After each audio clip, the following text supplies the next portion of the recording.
Welcome to the Limit Free Life Show. I'm Michelle Perkins, your host. I bring you tips, advice, and guest stories about creating work you love. Whatever type of career or business you have or want, I want to help you find more meaning, money, and happiness. Now we are live from Hollywood.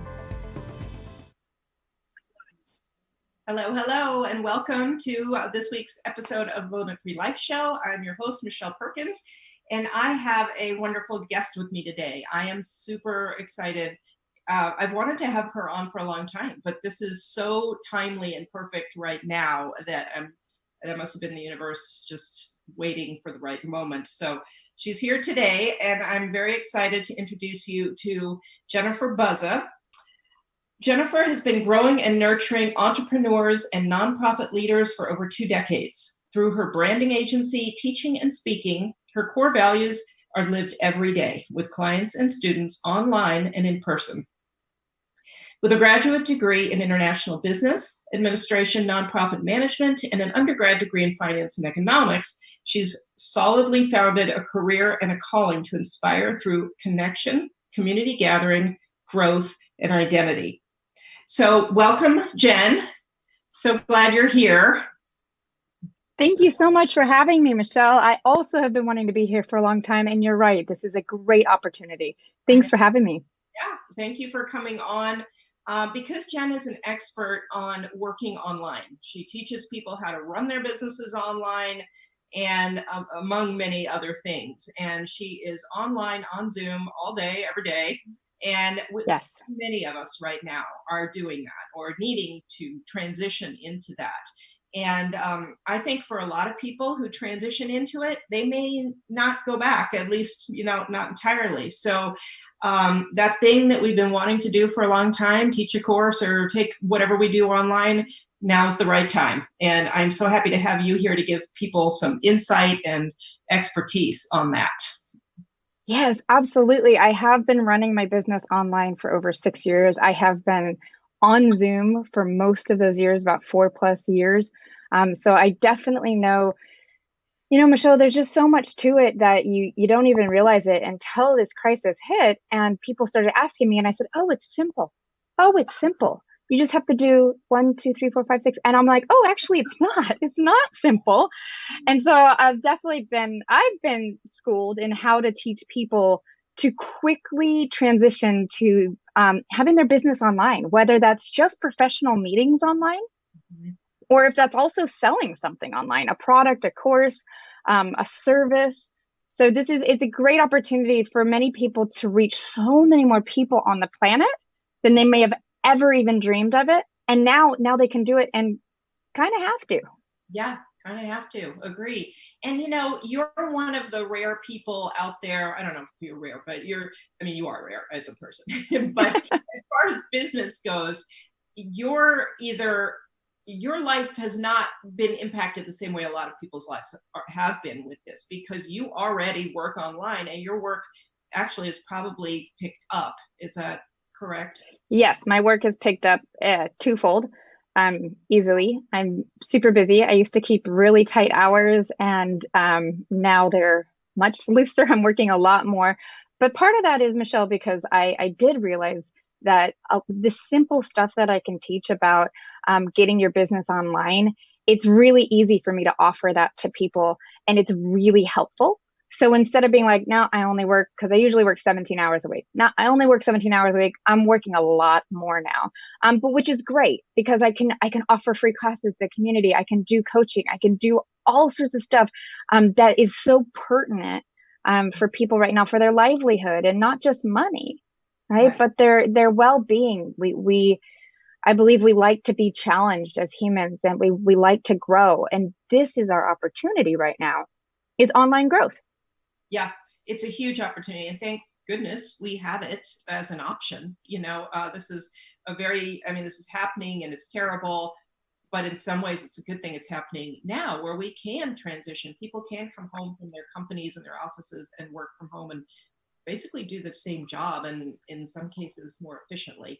So this is just very timely. It's something that there is so much to talk about with respect to this. So there are different groups of people. And my sister's a Hmm. professor at UT Dallas, and they told her, okay, everybody's going home, everybody's going to go on online school. The kids were fine with it. I mean, it's not a big deal for them. The professors, I hadn't heard it from that side of the coin, and they didn't know how to do it. And she's actually one of the younger ones, and she barely knew how to do it. And she was like, the older folks, I don't know how they're going to do this. So, what would you say to people who are about to transition? I think there are two different groups. There's the people who are currently working, for organizations, and then there are the entrepreneurs. Hmm. So, would you address those two groups differently? What would you have to say to them? That is a really good question. The people who are working, so their job was an in-person or primarily in-person job, and now they are being asked to work from home. Hmm. A lot of things. It's going to depend on, are you client facing or not?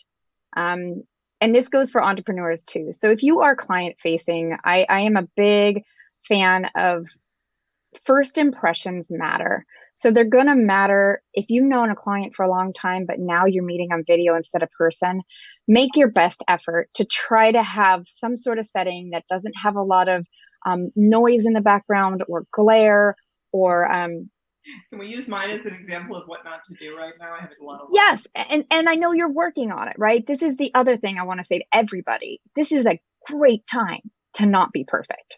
All right? Because everybody knows that everybody's in flux. Everybody's working from a new space. Everybody's working with dogs and kids in the background, right? So it's okay. I mean, it's not like, I'm not saying at any point don't have a meeting or don't launch a product or don't get online until these things take place. But if you are like a teacher, a professor, or an accounts manager or anything as an employee or part of a big group that now is working from home, just keep in mind that what you've got in the background. Keep in mind your audio quality. I'm a big fan of AirPod Pros. Other than that, I don't really like any of the wireless. Apple regular little they're great for this for teaching and being and leading online. Trying to think of keep it simple, I guess would be where I'd start. I know lots of times we have a lot of tools in person, a lot of PowerPoints, a lot of worksheets. Um, when you're starting, just keep it simple. Instead of having a big worksheet, have them write it down. Hey, I want everyone to grab a piece of paper and a pen. We're going to write down this question. What were the three things professor, whatever it might be, right? And then you can get a little bit fancier as time goes and you become more comfortable, right? So then to have an online editable worksheet is phenomenal. It's phenomenal when all your students can be working on the same worksheet at the same time so they learn from each other as they're doing it. Are there some tricks to that? Sure, right? Um, as far as PowerPoints or Google Slides. I do prefer Google Slides, by the way. I know a lot of professors like PowerPoints. Try to get those into Google Slides because they just translate better on a virtual setting.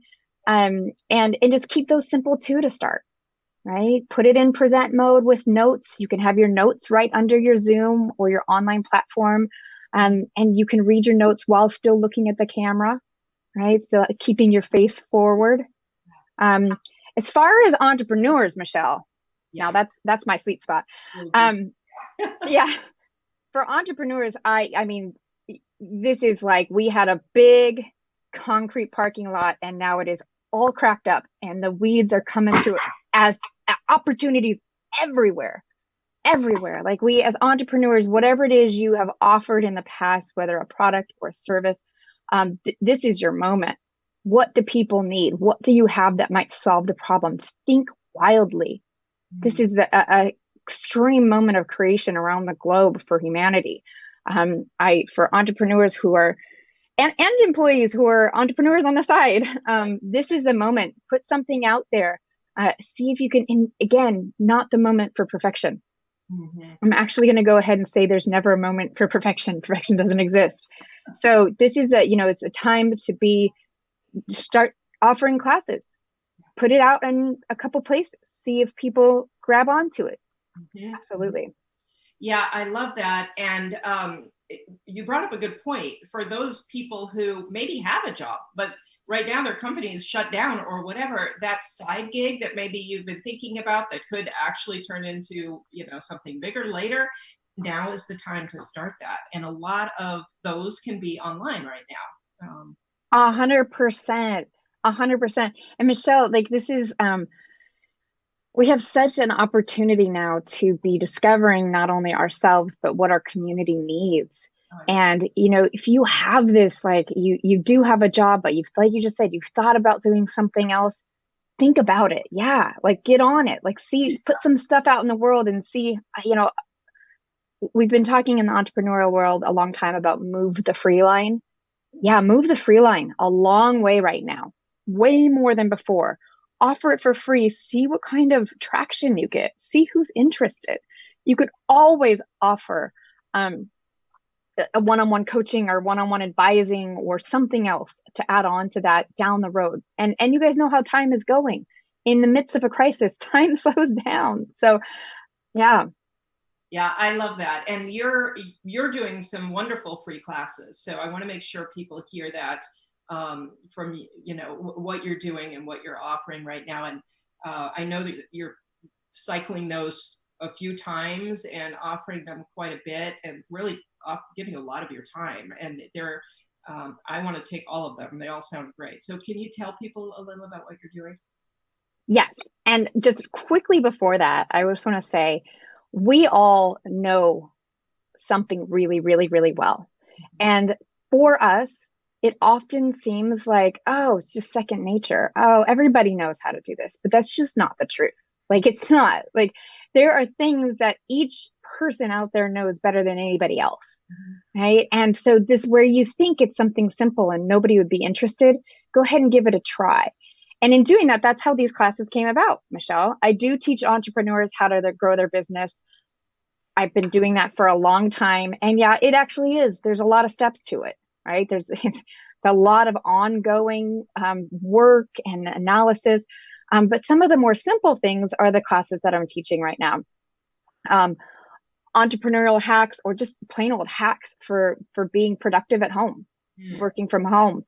It's a great one. I've been working in a co-working space and in an office and at my home for the last 20 years. So how do you keep yourself productive if you are someone who tends to get more distracted, which as creatives or when one is in a creative space, we do get distracted, right?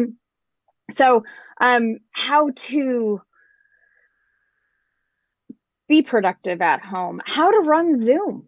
Yeah. Yes, Yeah. I really did, Michelle, think it was going to be one of those things that nobody was going to be interested in. It is the class that is the most full. I mean, people are just like, I have no idea how to do this. And I'm like, oh, right. It's not as intuitive. I've been doing it for a very long time.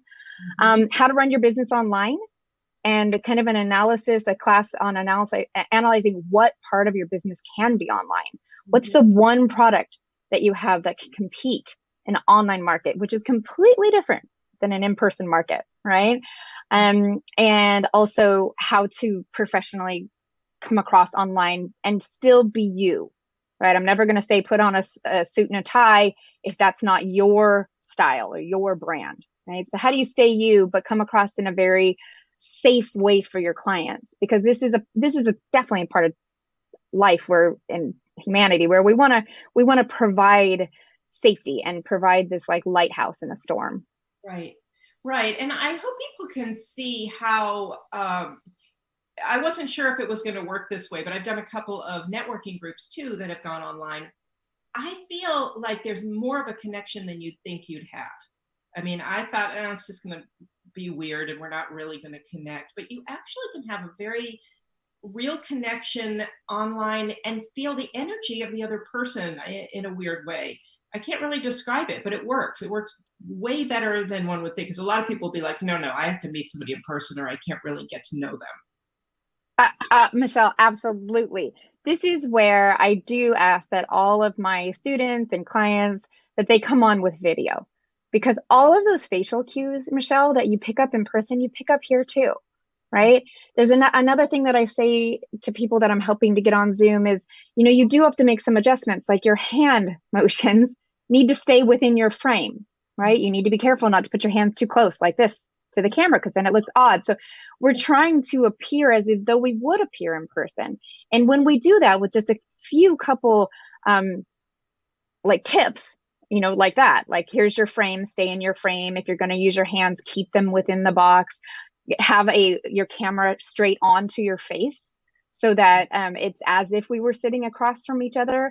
You'll see people with the angle coming from way down below or up above them. Tricks like some simple lighting. You just grab that lamp from your living room and bring it in, set it on your desk, and play with it. Yeah, yeah. And the lighting needs to be in front, right, in front of you, not behind you. It's very helpful, especially if you're aware of all of your lovely aging wrinkles. It is very helpful to have your lighting come more or less directly at you. You don't want it coming down or from below. You also, just as a little quick hack, you can also use the brightness on your computer. So adjust for the day. If you have big windows in your office or your space where you're working, I'm kind of breaks my heart to say this, but block them just for the time that you are online on video, because you really want to be able to control the lighting in your room.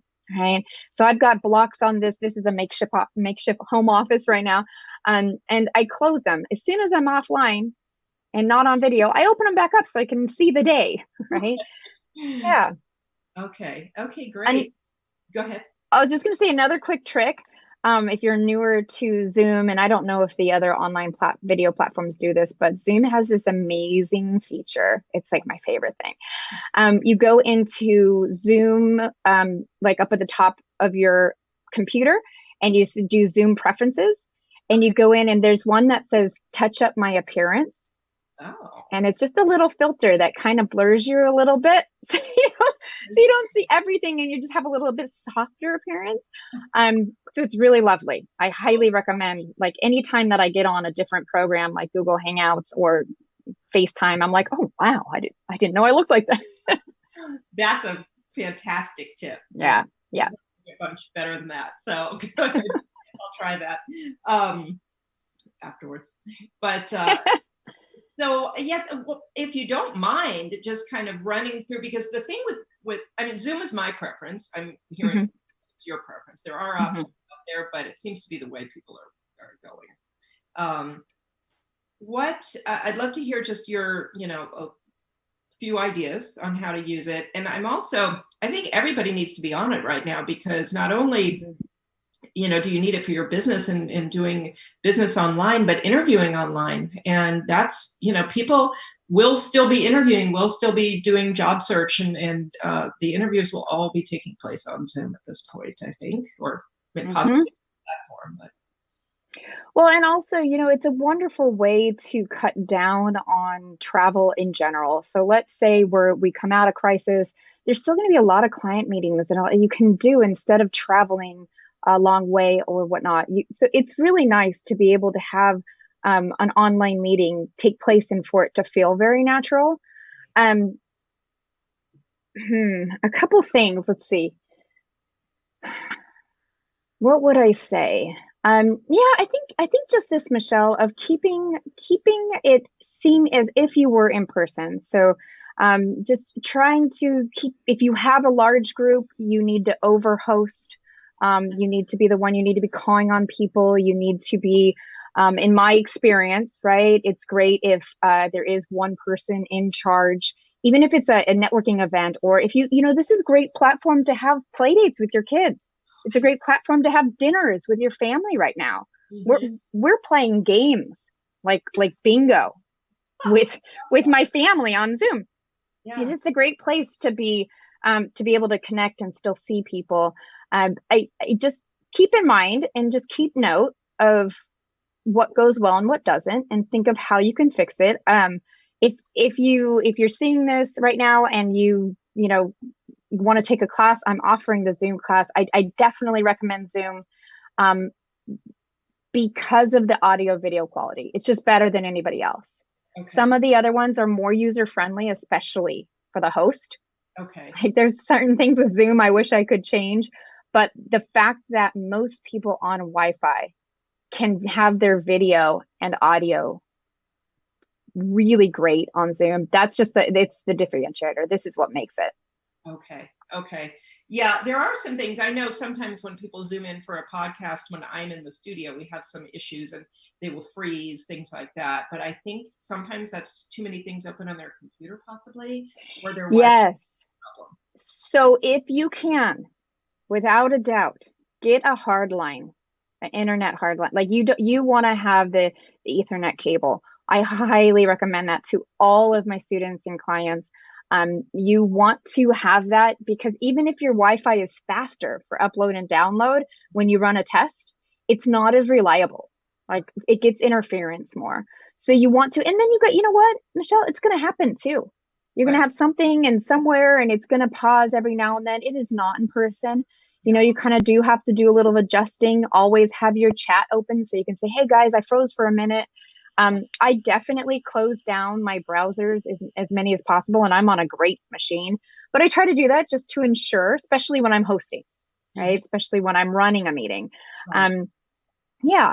Another quick thing for everybody who's going to be meeting online, I recommend just have in mind, like just know that people will be more distracted. So as the teacher or as the host, you've got to bring them back. You've got to have some exciting moments. You've got to, it's kind of like overacting. Or like if you've heard Michelle, like when you're on camera, you have to wear more makeup kind of concept.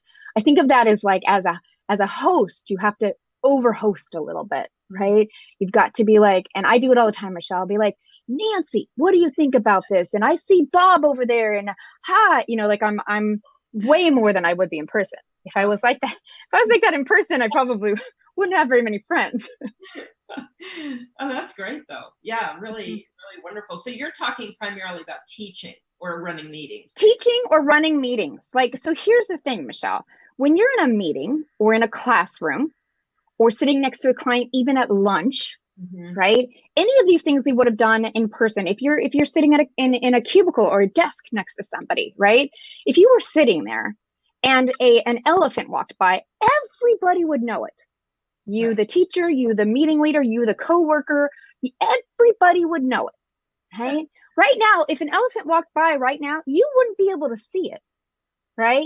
You have no idea what's happening. So we just knowing that people are going to be more distracted because they're looking at their computer. And right below here, right now, I could have a show on Netflix happening, right? Right. And it doesn't mean that I'm a bad participant. It just means we're used to doing a lot. We're used to multitasking on computers, right? So just expect that that's going to be a tendency. And the other thing is that you don't know if somebody's kid just walked in, or especially during this crisis, like you don't know what's going on, or if they've muted themselves because a trash truck is going by. Like Right. we don't know. So I try to be a little bit more forgiving and grace, a little more grace around the scenario, because it might look like somebody's not paying attention, and really like they might really have a kid just come in and you just don't know it yet, right? So I will pause. I'll pause a class. I'll pause a meeting and say like, "Hey, do you need a second?" In a very positive way, not in a mean way. Right. Yeah. Yeah, great. That is really interesting, actually. So, yeah. So for people who, well, how do you handle just the interaction? Because the thing I've noticed is this tendency for everybody to talk at once, and then you're Yes. not hearing anybody. And yeah, so. Oh, so this is so great, Michelle. I'm glad you brought it up. This is in setting boundaries. So because we have no social norms around online meetings right now, we don't have them. We need to, as hosts, establish them, right?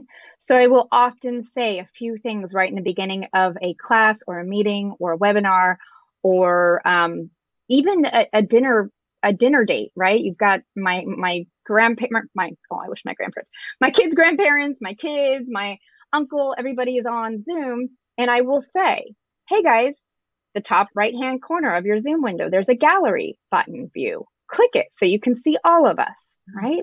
I'm going to be the host for this dinner. That means I will lead some questions and I will call on people, right? One mistake people make a lot, Michelle, especially in these bigger groups like networking groups, is they say things like, oh, the person to the left of you talk. The person to my left is different than the person to your left. And the second somebody turns on video and turns it off, the whole arrangement changes. Yeah. So you got to be like, this is where, Michelle, I say, take, have your post-it notes or whatever it is and take note. Okay, Michelle has spoken. Okay, Sally has spoken. Bob has spoken. And then you as the host, it's your responsibility to say, all right, Todd is our last, panelist for today. Right. Right. Okay. So you gotta pay a little bit more attention, because some of the things we have, some of the abilities we have in person to just intuitively kind of know, or everyone's sitting in a circle, right, of who's spoken, who hasn't, right, and everybody in the room kind of knows, that Right. doesn't apply anymore. So Yeah. you have to keep track. I literally write down every time I'm in a meeting and I'm asking each person to give an update on how they are. I write down who has spoken every single time, That's smart. right? Yeah, very smart. Yeah.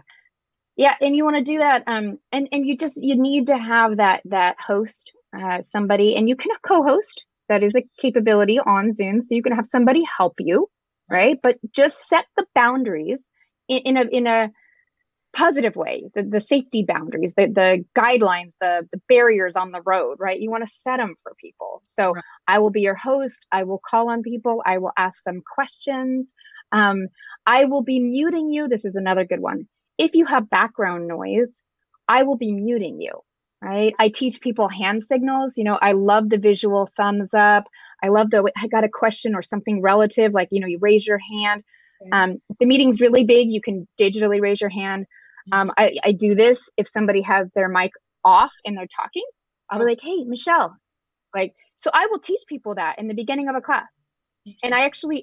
I have a whole, write up of the different hand notions and stuff like that, that I teach in the class on how to teach and how to be on Zoom. So I can share that with everybody, but just set the guidelines. There's not many, but how is communication? A call on Zoom, but she was expecting a couple hundred people to show up, and so we were talking about whether Zoom was the right platform for that, and I didn't really know. To me, I thought something maybe without the visual, just almost like a teleseminar kind of thing might be better. Mhm. I'm not the authority, and I'm just curious now what you would say to that. Yeah. So if you do not want the visuals, right? If you do not want that to be option, Mhm. you go to a webinar format. You Oh, can use, I stick with Zoom. It's right right. now, I think it's $43 extra on top of your account. You have to have a paid account. So it's something like $60 a month. And then they do not have, video option, right? They can chat in. I believe they can even audio in to ask a question, but there's no visual on them, right? And it's just a big square. It's just you or just your slide, whatever you choose. Okay. Um, you can also, if you don't want to do that, you can do a lot of controls on the back end of Zoom, like in your account. You have to go to Zoom's website and sign in. Right. This is not like in your Zoom app on your computer. There's not very many control options. So it's got to be the website of Zoom when you're logged into your account. But Okay. you can do a Zoom meeting without the webinar feature. And you, as the host, can mute everybody. You can even turn everybody's camera off Hmm. with one click, right? When doing any sort of meeting or webinar or whatever it may be, where you're going to have, I'd say, more than 50 people, you want to have a co-host. You want to have somebody else on your team who knows Zoom slightly, who can help you in muting somebody if they come off mute by accident and they have a dog barking. You, as the host, as the person presenting, you don't want to be thinking about those things, right? There's some great features. You can just say, is if you have a question, please put your question with you could call it out, say, put in the chat Q colon, so that we know it's a question and we keep track of it, right? Because there will be, when you have a lot of people, Michelle, there will be people typing back and forth to each other, I know. right? Yeah. Yes. So have them highlight it with a Q, and then your co-host can write it down or copy it, so that when the question and answer time does come, they have a list of questions for you. Yeah, I love that you're bringing that up, because now I'm thinking of all the things that get get me in trouble, that where either Yeah. I don't even dare to use it, because, for example, the chat, if I'm running a meeting by myself, I don't encourage people using the chat, because I don't know how to keep talking and look at the chat and do all that together. So the co-host idea is really excellent. And I have Yeah. curious. when do you set up a meeting versus when do you set up a webinar? I actually didn't intend to get into all this detail, but I'm finding it really interesting because Yeah. I don't know as I'm using it. Yeah. So it really is, it depends on your style. I prefer to have meetings even if there's hundreds of people. And I like it because I really like to see people and I like people to see each other. I also have found that people are a little more gentle when their image might be attached, right? So when you get large groups, it depends. I'm just saying it can happen where someone goes like, "Oh, what an ugly this." You know, when they're anonymous, it's a lot easier than when their name might be there. Right. On the flip side, though, Michelle, I will say, if you have an audience that you may have an audience that benefits from being anonymous. I've worked with some teachers lately that teach stuff like SATs, right? So it's not their regular class, Right. and they have told me that they allow their students, right? So group teaching, and they allow their students to go into their image. So anybody can go into their box on Zoom, click the top right hand three little dots that appear, and you can change your name. So she encourages have them change their name. And then she says the questions they will ask when they're anonymous that they will never ask in person. She's like, it has changed the way I'm teaching. So there might be an audience, or maybe you're a counselor doing a workshop, right? A therapist doing a workshop. And it's like one of those moments where, like, now more than ever, a workshop in person, people could be really anonymous and ask their questions that it might be really, really sensitive that they wouldn't have asked in your in-person workshop on that counseling topic, right? So you think about when that might apply. Generally, though, I like to see people's faces. I like other people to see other people's faces. You can have it to where your recording is of only you, the speaker. So if you're going to repurpose the material, you can have it where you turn off everybody's camera at once. Like, you have a lot of controls as the host. If you are going to be repurposing it and you want a certain look. Okay. Yeah. Great point, because it's very easy to record your meetings on Zoom too, and we don't know that. Incredibly. Yeah. Incredibly easy. And Michelle, incredibly easy to disseminate after. You just go in to your meeting and you click on it, and you can Google this, but it's fairly simple.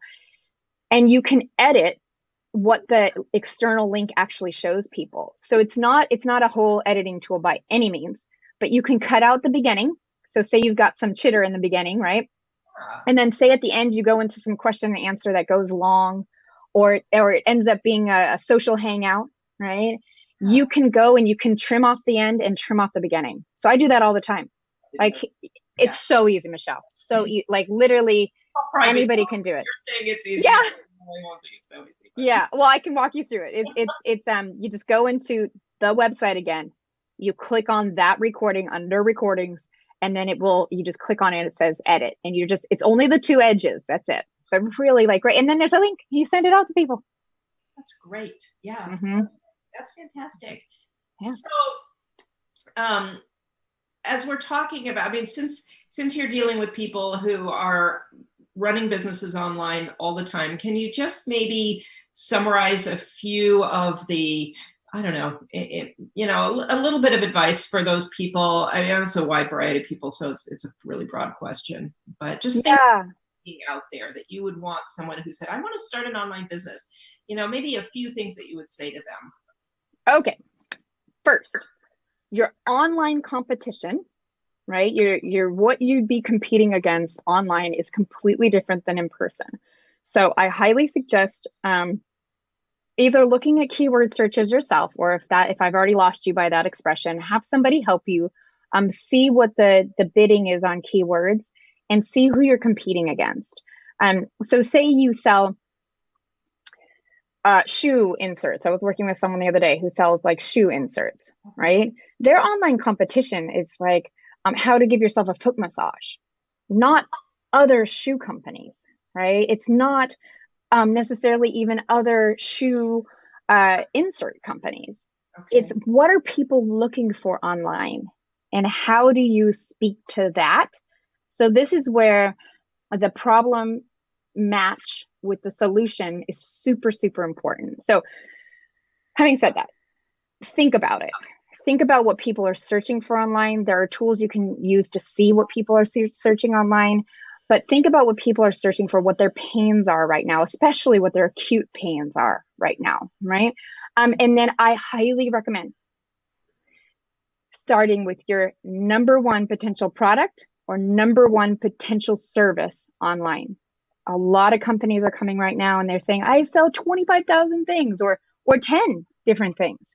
I'm like, okay, what's the one we're going to focus on right now? Yeah. One. We're going to pick one and we're going to market to that one. What's the one that answers an acute issue right now? Right? I think that in order to build an entire business online, it takes time and it takes effort and it takes strategy. A quick start to it is to focus in on one offering, whether that be a product or a service, and make it clear. Just make it super clear.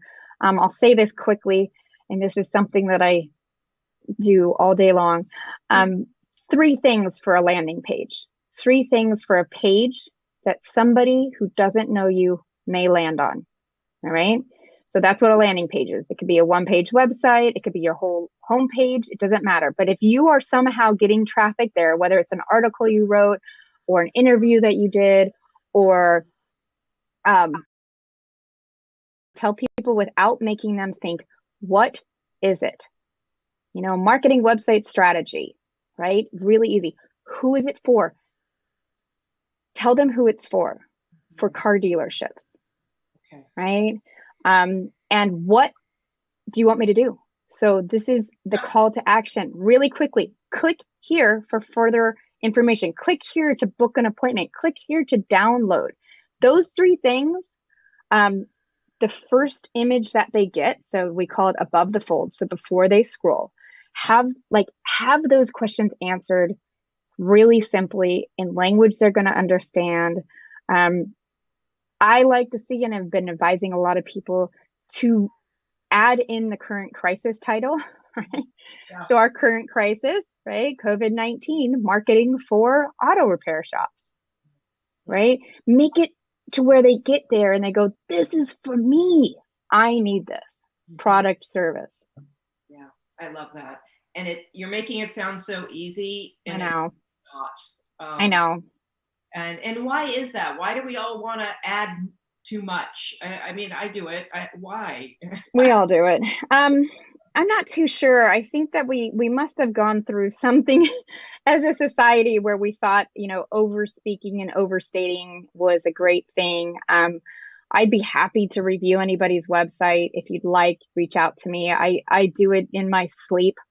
I'm going to tell you though, I am pretty ruthless, and I try to warn people about that if you want gentle and sweet on a website review, don't ask me. Like I'm gonna lay it out. So put your feelings aside for a minute. Right? But I definitely I could talk about this for days, but yeah, I really like to have it really clean. Yeah. Okay. So you get that nice, clean, perfect landing page or website. Not perfect. Nothing's perfect. But really good, you know, stopping place for people to figure out who you are and what you're offering.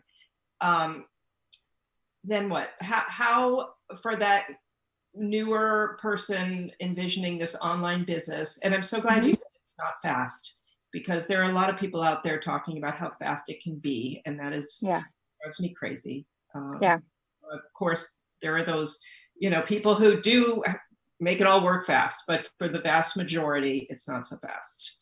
The people who I've seen do it fast have a lot of funding and or a lot of experience, right? There are ways to start quicker, but it's not going to be the full enchilada that you want to offer, the full big business. I do say, you know, start somewhere, and small actions to big results. Just continue with a little bit every day, right?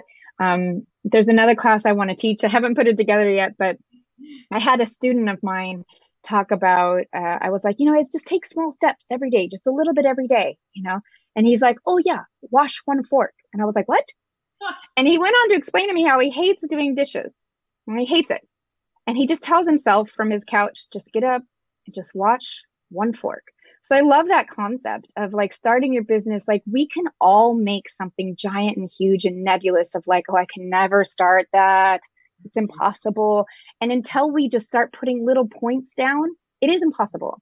Right. Right. So this notion of get up, get to the sink, grab that one fork, turn on the water, get a little soap. And before you know it, all the dishes are done. Yeah. Right. So wash one fork, get started. People talk about the book, Eat That Frog. I mean, there's a lot of concepts around like just get moving a little bit, Right. right? Just get started.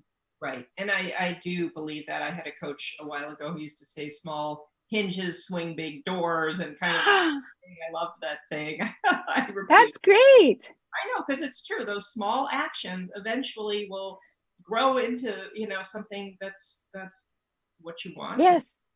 So yeah, we only have a few more minutes, so I really want to see what to touch on here, because there's so Yeah. much. What you're talking about is so important right now, but there are so many aspects to it. Maybe just like a quick case study or an example. I mean, that was one that you just mentioned. Anything that you've seen out there, somebody you've worked with who's just done a really good job with this and made something happen? Sure. I mean, there are people. Oh, I love this story. So one of the students that I work with works with hotels, right, in the Caribbean, right? Talk about business disappearing overnight. Really quickly pivoted to offering and started giving webinars. Never done a webinar before. Called the associations for the hotels, said, hey, let me see if I can teach people like what to do to get future bookings, what to do with their to improve their hotels right now, and is doing amazing, right? So he came up with the webinar of how basically to survive coronavirus, right? And has now signed many, many hotels on as clients under a consulting package. Never offered a pure consulting package, never like it just like really you're just like, but found that opportunity. And this is something I do want to say, Michelle. So thanks for opening up this question. Um, opportunist in many other language isn't a bad word, right? I'm not talking about selling baby Purell bottles for $40, but finding the opportunity, finding the acute needs right now and bringing a valid solution. Yes, do it, right? Like create it, Right. right?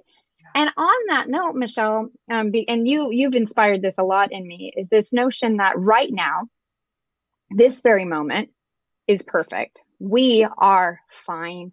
We are humans. We're fantastic. We are doing the best we can. And in creating, whether you're an employee, a teacher, an entrepreneur, if you're just trying on something new, in the doing of that, there is a purpose and a reward just in the doing. Let's say it never gets you anywhere. Right. You still were on that journey. And the next time you do something, you will have that experience behind you. So there's no such thing as wasted time or wasted effort, in my opinion. I love that. I just had to be silent for a second because it was so beautiful. And the way you stated that was so, Yay. and I think you're just a shining example right now of how to be positive in this time. I mean, people like you are stepping up, offering free services and classes, and also just picking up the vibrational energy in the Mm-hmm. room, because that kind of outlook, it's all mindset. Everything we're going through right now is going to be either severely damaged and sabotaged, or really, really helped by attitude and mindset. And the mindset you just presented was what I think everybody should be going forward with. This is going to be difficult. This is going to be unknown territory, but the opportunities really are endless. And so, I'm so glad you said that. Yes. So, Yeah, well, and you helped me to see that too the other day. In this notion of like create and recreate for what you actually want, right? Recreate yourself, recreate your offerings for something you actually want to be doing every day.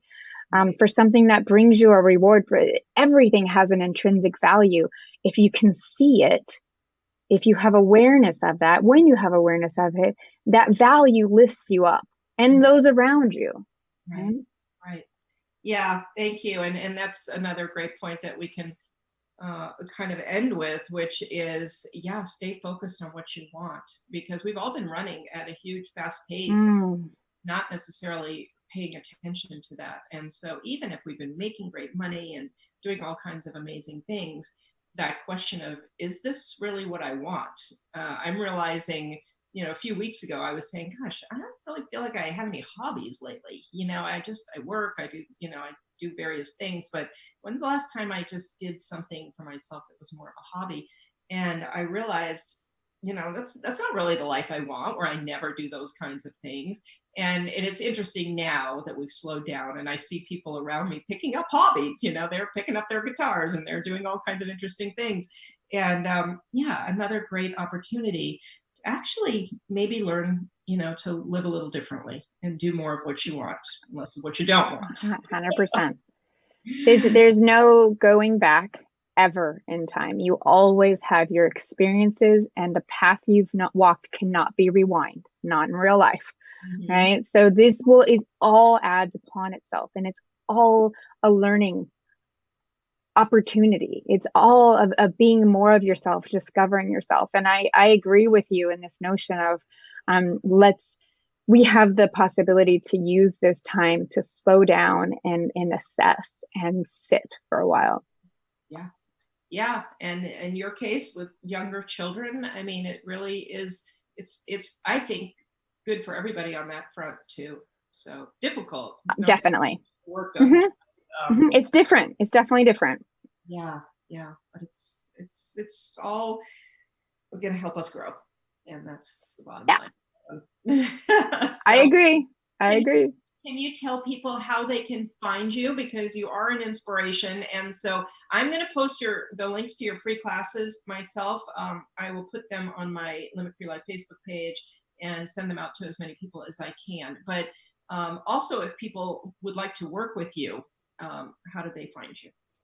Yeah, so definitely for the free classes and any sort of like free review or anything you'd like, find me on LinkedIn. It's Jennifer, Jennifer. I know I usually go by Jen, but I didn't grab that one quick. So Jennifer Buzza, and connect with me there. You can also email me, Jennifer at webclio.com. Yeah, just reach out and we'll do this to work with us. We do pretty big branding packages. We sell mostly information. So if you're ready to get something out into the world, definitely let me know. But I'm happy to talk to anybody. Anybody. Okay. Well, thank you. Yeah. That's very generous of you, because Yeah. Yeah. Yeah.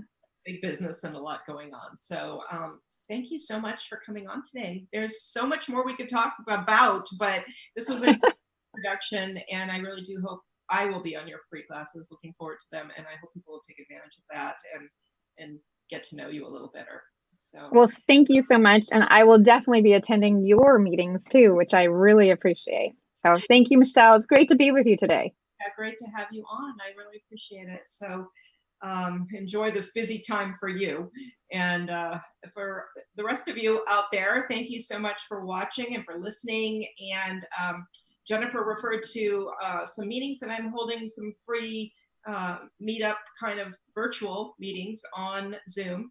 And we're doing those on Fridays. If you sign up for my newsletter, limitfreelife.com, you can find my newsletter there. And if you sign up for that, you'll get all the info, and you are welcome as part of my community to join that as well. So I guess that's it for today, and have a wonderful and very safe, healthy week. We'll be back next Wednesday at 1 o'clock for another Limit Free Life show, and work right now on creating that work and that life that you love. Now you have time. I think one of the most important messages I have to share with the world about the work that I do is that your work is yours to create. This is your piece of art that you can create in your life, and there's really nothing stopping you. Overall, most of us can learn what we need to learn and figure out what we need to figure out and create that fabulous career or business that we dream about. And there's really no reason to think that you can't. My name is Michelle Perkins, and I am the CEO and founder of a company called Limit Free Life. And I help men and women to make dramatic change in their lives so that they can have the fulfillment, fun, and financial prosperity that they have always wanted to find through their work. The main services I offer through Limit Free Life are one-on-one private coaching, group coaching, trainings and seminars, and business consulting. My signature service is one-on-one coaching over a period of time, 3 months, 6 months, even a year. It really allows a person to decide on an outcome that they desire, and then for us to work together to really achieve that outcome in full. The type of clients that I typically work with are professional men and women who are driven to do more, who might be entrepreneurs, but also career professionals who work in organizations, who are really looking to do more with their lives and very open to thinking in new ways about what they're doing, and who are willing to take responsibility, do the work, make some changes, and who don't say I can't a whole lot. Clients up-level in a number of ways. For some, they start a business after being in the corporate world. For others, they have an existing business and they really figure out the key and the formula to making that business grow and take off. For some, it's a matter of really developing courage. And for many, it's a matter of up-leveling their view of themselves, what they're capable of, how powerful they are, what their strengths are, and where they can go in life. What I see also is that there's a spark that kind of gets lit, and that flame keeps growing within them, and there are things that they want that maybe they were reluctant to even express that they wanted, and now they just go for it. They have bigger wants and bigger dreams than they had before, and the sense that they can achieve those things. I feel very strongly that money beliefs are foundational to developing a business that can scale and grow and become the business that you want it to be, whatever level of success that is. And for people who feel stuck or their business isn't going the way they want, a lot of times it comes back to some of these money beliefs. So as a certified money mindset coach, I have the training to help people understand where their hidden money beliefs are either interfering in their lives or businesses, or coming into play in some fashion in all the decisions that they're making, both in their business and in their life. The overall mission behind my work is to help people love their work, to find satisfaction, fulfillment, fun, and also to be financially prosperous in what they're doing.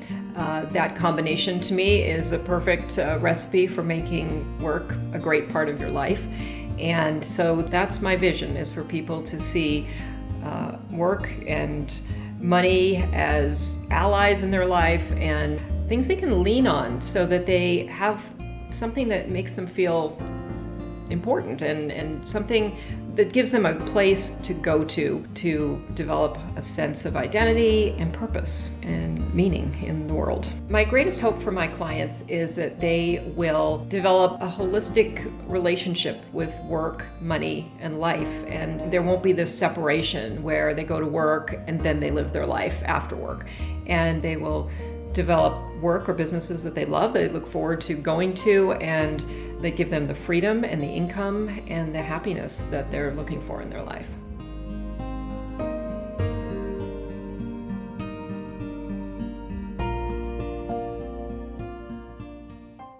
I think one of the